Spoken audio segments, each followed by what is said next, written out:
Bonjour à tous. Il y a des personnes qui ont commis des actes tellement graves que dans notre esprit, il ne peut y avoir de rédemption. Alors, peut-être sommes-nous capables d'accorder notre pardon, mais une seconde chance, ou en tout cas la porte ouverte à quelque chose de positif, c'est très difficile. Et c'est un fait, c'est que ce qu'ont commis ces hommes, ces femmes, est tellement terrible que cela nous freine sur une ouverture à une vie positive future. Heureusement, Dieu connaît le cœur des hommes et son attitude est radicalement différente de la nôtre. Prenons un exemple, si vous le voulez bien, pour montrer et pour savoir que Dieu nous donne une deuxième, une troisième, une quatrième chance et il nous invite à faire de même avec ceux qui nous entourent. Voilà une histoire racontée dans le livre de l'Exode au chapitre 2. C'est l'histoire de Moïse, verset 11.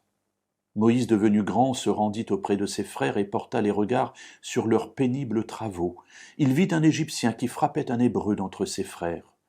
Il se tourna d'un côté et de l'autre, et, voyant qu'il n'y avait personne, il frappa l'Égyptien et le cacha dans le sable.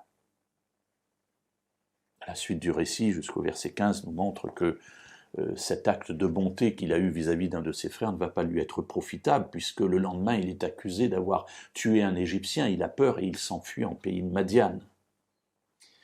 Mais voilà un homme qui est meurtrier. Bon, certes, il a voulu défendre un de ses frères, mais j'allais vous dire, ce n'est pas forcément une raison. Toujours est-il, c'est qu'il est là meurtrier, et comme meurtrier, il doit fuir. Et pendant 40 ans, il va être loin de ses frères en pays de Madian. Pourtant, à la fin de ces 40 années, Dieu l'appelle. On parle ici de Moïse, on parle du libérateur d'Israël, on parle du conducteur d'Israël, on parle de celui qui, par l'inspiration que Dieu lui a donnée, va donner la loi au peuple et au monde.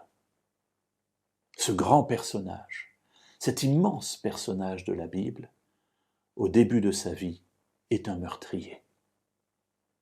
Alors mes amis, je retiens de cette histoire quelque chose d'extraordinaire, c'est que le regard que Dieu porte sur nous est toujours un regard qui dépasse les apparences, qui va au-delà même de nos actes, qui eux ne sont pas apparents, ce sont des actes réels, mais qui voit ce que nous pouvons devenir avec sa présence en nous.